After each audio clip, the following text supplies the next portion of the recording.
Bunlar taşıydı. Şundan bir yıllık kalan gitti. Ustadımız kanat kazanma. Düşerdi. Kazanma ben.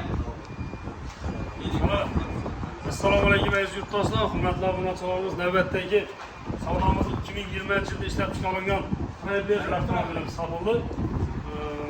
Bahosi 284 million so'm bo'ldi. 50 kala toza baho berildi. O'tgan yil shu Honda Cradle'ni beradilar, ekkalib bor beryaptilar. Üstüne maqbullar va kitoblar. Honda Cradle'imizni ham sotib qo'ydik. 175 million so'm bo'lsa beramiz. Maqbul bo'ladigan bo'lsa, ustida 1-2 so'm xayrina qaytib beramiz. Xayr gördünüzmü? Razı mısınız? Selamet olun. Böyle yaxşı yıllara minik.